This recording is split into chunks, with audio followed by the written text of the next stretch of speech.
Hello, everyone, and welcome to the Centurion Leadership Battalion podcast, your source of accountability, inspiration, and motivation to become your best and reach your fullest potential every day. Our motto, it's simple: to use our determination to crush our everyday leadership tasks so that we dominate in our delivery of services and products to our clients and achieve victory in personal growth, profitability, and creating environments for those around us to prosper. Let's get this show started.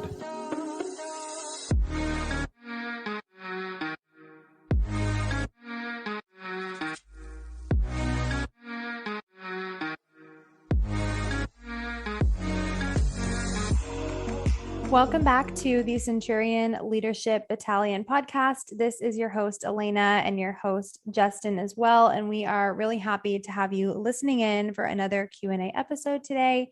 Thank you for tuning in and checking out some of our podcast episodes. As always, we really appreciate the ratings and reviews and subscribers. We recently crossed 50,000 downloads, so we're really excited about that. And thank you for continuing to listen and share with your friends, your family, your other leaders, and brand business owners in your life. We're really, really happy that you are enjoying our content. So I'll let Justin say hello to everyone, and then we'll get started. Hello, everyone. Welcome back.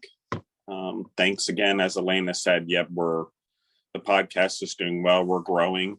There's a lot of competition out there in the podcast world, and more people get on podcasting every day. So it's still good to see the amount of downloads that we get and numbers increasing. So thank you, everyone. I appreciate it. And share the love, tell other people, talk about it. If you like what we're doing, please share it. So thank you, Alaina. Let's get started. Awesome. So today we are going to be covering the following. It is, as a leader, what do you think is most important in creating a positive culture? So, good question. As a leader, what do I think is the most important thing to creating a positive culture? If everyone really wants to know, it's competition, our purpose.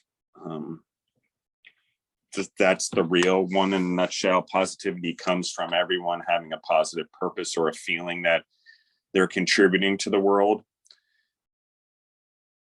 You know, we can look at studies or talk about things all we want, but generally men are more insecure than they ever have in their life. We can talk about balance between men and women, but the reality is without a purpose, we become insecure. And same with women. When your life is filled with having children, raising children, and now you have to have a different purpose in life, we have a lack of purpose, and we have depression, and we have these things that go on, and maybe some of it's existed before, but we lack purpose. So positivity, whether it's at work or at home or in our groups, has a lot to do with how we handle life and whether things happen to us or for us. Now, both happen, okay? So to say that nothing happens to us, it's unreasonable. But even when things happen to us, we can take them as a learning lesson to grow. So how do you create positivity? One is negatively talking about each other or gossip or allowing that in your company, or where people, we've talked about a lot, feel that they are responsible for judging other people's jobs and whether they're doing them or not. That doesn't lead to positivity. A person should own their own job and whether they do it well. And if you have now 2 people that do their job really well, or 3 people that really do their job well, and they work with a 4th person who doesn't do their job well, by nature, if you have a good manager, the manager's going to notice the person that's not doing well. Okay. If you're a leader of a management team, or you're in an organization, or you're in a leadership position and there isn't someone that does it, the harder you work, the more that person's going to look like they're not doing their job, even if you think it's not fair at the time. You're right, it's not fair. There is no fair in this world. We don't create it at workplaces, we just don't. And fairness is not necessarily equality and equity. What I'm talking about is work ethic. What I'm talking about is 20% of the people doing 80% of the work, 80% of the people doing 20% of the work, and 20% of the people break evening, or if not costing you money. It's just around there. That's just the way it is. That's why companies eliminate the 20% non-producers, especially in sales, every year.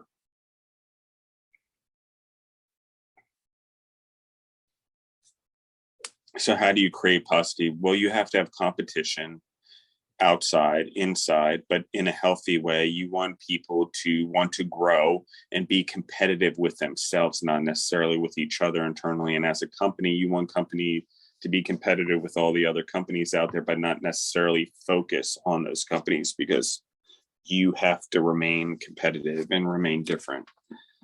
So interestingly, I will tell you that positivity is usually an aftermath. And positivity in a moment, or if you feel that a culture lacks positivity, it doesn't start with being positive. In my experience, if you want to change an organization and you want to bring positivity into it, it starts with discipline, it starts with boundaries, and it starts with work ethic. It starts with establishing trust, which comes in both hard and soft ways, but holding the rules, the absence policy, the what is really reward system. Have you gotten rid of the problem children? If you want to start creating positivity when there isn't one, you need to eliminate the bad apples. And bad apples don't necessarily ruin a bunch. That's not true, especially if you build a positive environment. But the positive environment will squeeze out the bad apples, and usually they leave.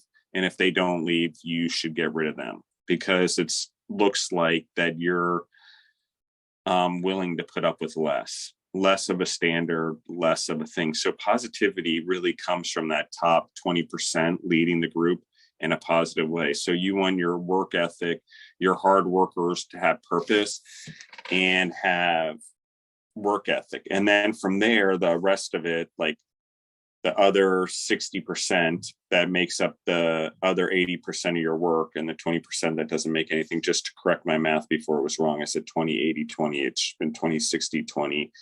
20% does 80% of the work, 60% does 20% of the work, in my experience, just to correct what I said earlier. 20%, the last remaining 20% doesn't do any of the work. Maybe even cost you financial problems, or they gossip. So how do you create positivity? You get rid of the negativity. You cut out the cancer. You cut the head off the snake, whatever it is. And in some cultures, in some environments, your culture or the group of people you're so with, it's all so negative that they accidentally cut out the positive, and they think the positive is the cancer. You need to be aware of this, especially in a group mentality where everyone wants to be comfortable and you have a majority of people that are adverse to change, or a group of people, majority of people have been in the organization at least 7 to 10 plus years that haven't been outside of the organization to think outside the box necessarily. It's not that there's anything wrong with them. You just need to make sure you diversify the intellect as well as the perspective, because you need to constantly be rotating that. So positivity is really about growth. People stay positive when you grow. People stay positive when they have purpose. People stay positive when they feel that their ideas and the things that they're doing at work are being heard. So what is the one thing that leads to positivity ultimately? Really? Mental toughness.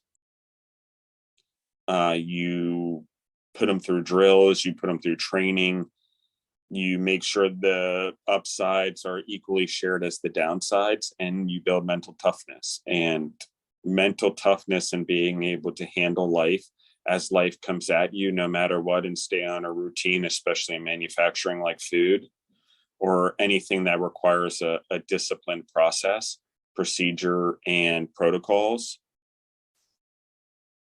That's what it is. It's the mental toughness. Do you have the people that can last 90 minutes of a game? If you were a soccer player, soccer players only get 3 subs in 90 minutes. So 11 players, only eight have to play a whole game, one of which is the goalkeeper. So let's argue it's 7 on the field, although goalkeepers are in ridiculous shape also.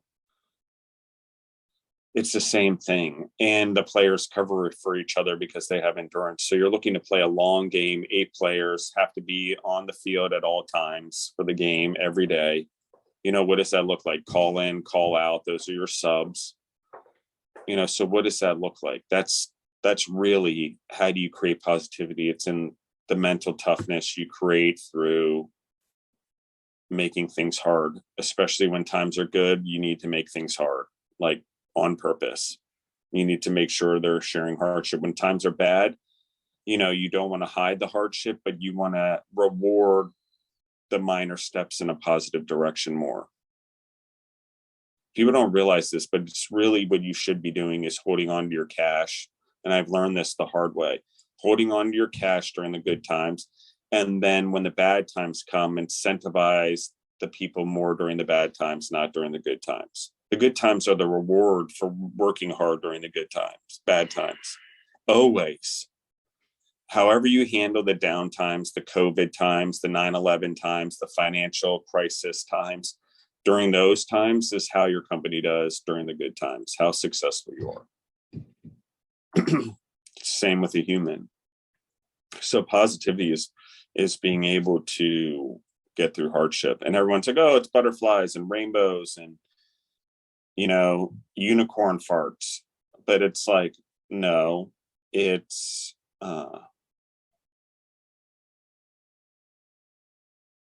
and humans, we keep thinking that if we lessen burden and we lessen hardship and we lessen things in life, that we're going to achieve happiness. But honestly, we have no purpose, and we don't understand our whole purpose as citizens of our country.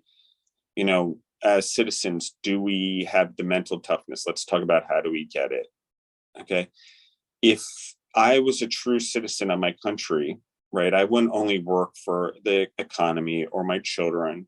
I'd be working for a better future, and I'd be working to make sure that I was able to protect my country and my family, both intellectually and physically. Because, okay, heaven forbid our military gets wiped out in the swoop.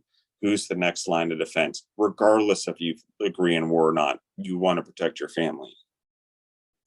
So as a male, there's a lot of purpose in that. And there's a lot that happens that we call male privilege and the abuse that goes on there and the things that go on. But there's also the side of, you need strong men. You need strong men who are willing to protect their families at any cost. And you don't want it misrepresented in society or it causing problems in society, but you do want men and women to be able to prepare for something bad. I say women also, but it's the same thing. We just have to think about, what does it really mean to have positivity and happiness? And what is it when we call it purpose? In the United States, we say the pursuit of happiness. It's not a tangible item. It's not a law. It's something, happiness is something we've created in our head that we're trying to achieve. Okay, happiness wasn't anything until we were able to stay alive all the time. Happiness was being able to live more than 18 years. Happiness was being able to survive or make sure your family lineage passed on. The definition changes, but purpose doesn't. What is the purpose that we have as humans while we're here in this time that we have? And what is the positivity we can generate from it as a business, as a human, as a community, as a parent? But I think ultimately it comes down to mental toughness, which comes at a great cost. And positivity comes from winning and winning championships. And I wish I could remember the Michael Jordan quote from The Last Dance, but he talks about how hard it was and how hard his relationships were, winning and building a legacy and almost immortality for himself, but legendary status for all of his teammates. That'll last forever. Those teammates have it forever. And they may have not liked how hard he pushed at the time, or how he told them how it was, or how he would yell at them on the basketball court or be hard on them. But 20 some years later, we all still remember most of those players. And Michael Jordan will go on forever just by the sheer name of his shoe. And how many people know his name and look at Michael Jordan probably more than Jesus. So we can have an impact on the world, and positive impact. And we can have economic gains, not only for ourselves, but for the world. And we can have positive impact through the willingness to go through mental toughness. And if we have mental toughness, we're willing to have purpose. And if we're willing to have purpose, we're willing to chase positivity and the results of positivity. Okay, because positivity is not being happy or only having a happy workplace. That's a very short-term thought. Positivity is really about what is the positive impact we have on the world. That's positivity. You want to be happy in the long run. When you're on your deathbed, look back and look at how you impacted the world positively, not like how you pleased people and made them happy. That's not a positive impact. How are you going to make sure we have survival and humans survive and we treat each other well and we continue to break down barriers, both in our head and the ones that still exist with, sex trafficking and women's rights and racism or genocides. So you want to create positivity. It's going to take mental toughness to fight those type of things and create positivity, because honestly, it's purely this simple. Most bad things or bad people or weak people come out of pretty tough, bad situations. And they've already got the mental toughness from their background or their hardship or their place. And some people choose to do good with that hardship. Some people choose to do bad. But hardship either makes us extremely successful or tears us down. The question is what is it for? Why are we doing it? And is it happening to us or for us?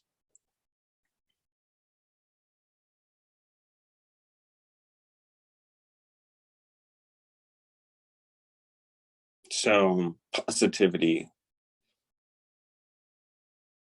I think we think it's being a grown-up. I think it's not having feelings. I think it's squashing away stuff, not talking about it. But really in the workplace, positivity is about goals, being united, feeling that special energy and that feeling that you don't have words for when everyone's working together and business is doing well and you're not having problems and you feel it, everything's going smoothly, you feel it. And the companies that really, really, really, really make money and really, really grow, they have an organization that chases the feeling of those wins on every project. The money's the championship trophies. It's that feeling that those companies chase, the difference that they're making in the world. Not only the money's the trophy. They did it before the money was there. They learned the skill before the money was there. They will continue to learn skills before the money is there as they grow in wealth. But you need to make sure that they have the environment, and it's their choice. It's a person's choice to remain positive or grow in their environment. But positivity comes with purpose and growth. Relationships, whether it's men and women or same sex or whatever pronouns, it's about being able to navigate life positively and grow from life in a positive way, together and apart. And if one doesn't, regardless of your situation, money, comfort, everything in the world, we start to lack purpose and our lives fall apart. So positivity is a lot about making sure everyone grows. They don't get stuck in positions too long. There's mental toughness. So you're rotating them around so they're cross-trained. You're doing fire drills or new training on something, or serve safe in food business, or asset training, or you're making the training more in depth for more employees. Whatever it is, you've got to keep pushing that hardship. Whether it's processing food you don't normally do, just to switch things up a little bit and throw a different problem into the scenario, accomplishing them or getting through it because they've had failures or it's hard at first. is positive. People like having hardships and succeeding through them. And when you do something mundane or you have something the same every day, it doesn't build mental toughness or positivity. In fact, it builds entitlement. So cool. Thanks, Alaina. What are your thoughts on that? I think it was definitely hearing everything that you were sharing. When I first heard the question, as a leader, creating a positive culture, you shared a lot about creating a positive culture in general, and just your influence, on the community, on the world, on all the things that, we don't always think about as being able to impact. When I heard the question, I was thinking it was going to be more so, how do you create a positive culture within your organization specifically? I didn't think of it in terms of how you can create and affect the culture just of the world today, which is something that we all play a role in. And we don't always recognize that, right? That we have so much power to really affect the lives of others, the generation that we're a part of, all of the, maybe our children or grandchildren or whatever it is to come. We don't always consider that we play a role in that. So I found it really interesting to hear just all that you were sharing of your views of this question and just how you took it in such a different direction. And I think that's one of the best things about these questions, whether we get them submitted in from the audience or, we come up with these questions, or they're things that most people may, want to know, is when you have different people covering these questions, you get so many different perspectives. And I know it's always really eye-opening for me every time that we do these Q&A episodes, because I'm able to not only recognize my own perspective or my own answers for these questions, which would have been completely a different, answer and direction than yours. So it's just really interesting to me to continue to grow and learn. And I feel like even being a part of doing the podcast, I'm able to learn so much every time. So I really enjoyed hearing everything that you shared. And I don't know if anything I said made you have another comment to finish us up, but I really enjoyed that. Thank you so much, everyone. And thank you for listening in. I appreciate it. And what you said, Alaina, I believe I agree 100%. And thank you. Thank you, everyone. Awesome. Have a great day, everybody.